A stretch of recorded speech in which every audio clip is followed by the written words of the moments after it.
زعماء الأصنام خرجوا بأصنامهم، خرجوا بالأصنام من المعبد.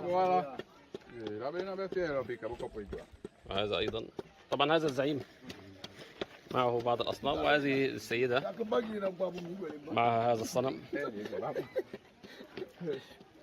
وهذه المرأة أيضا. طبعا هذه طقوس وأشياء خاصة بالشرك والشياطين، نسأل الله العافية والسلامة. إنما الشيطان هو الذي سول لكم أنها تنفع وتضر، وجمعكم الشيطان في هذا المعبد حتى تسكنوا النار معه بعد الموت. فلذلك الله عز وجل يبغض مثل هذه الأشياء بغضا شديدا، ويسكن صاحبها نار جهنم. ترجم لهم يا مصطفى. تظنون أن مثل هذه الخشبة مقطوعة اليد لماذا لم يأتي لنفسه بيد أخرى غير التي كسرت؟ يعني لا أحد فينا يعقل أن هذا ينفع أو يضر.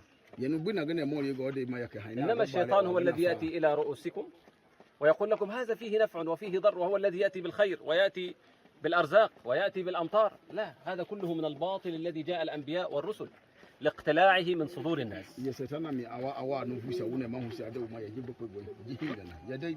ثم أهذا أفضل أم توحيد الله عز وجل؟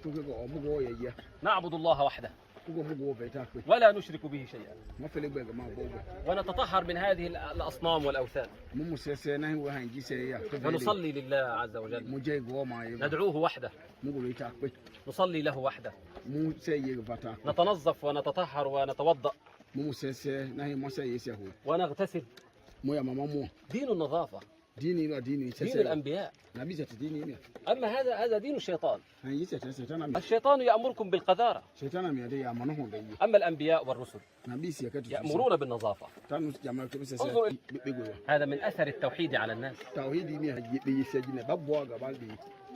فيا أيها الطيبون، جاء الوقت لكي تتخلصوا من هذه الأصنام وتوحدوا الله وتعبدوا وتغتسلوا وتتوضأوا وتصلوا. ما رأيكم في هذا الدين العظيم؟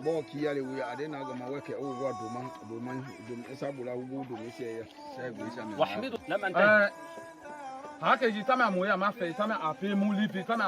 هذا هو زعيم يقول الآن إن شاء الله يوافقون معك. الله أكبر. سأقبل يا خالقي من جديد كما أنت مني إلهي تريد، وأرجو إذا أنت تقبلني جنان الخلود ومنك المزيد. عصيتك ربي فأمهلتني وتسترني رغم أني عنيد، لأنك ربي غفور ودود رحيم بكل الورى والعبيد.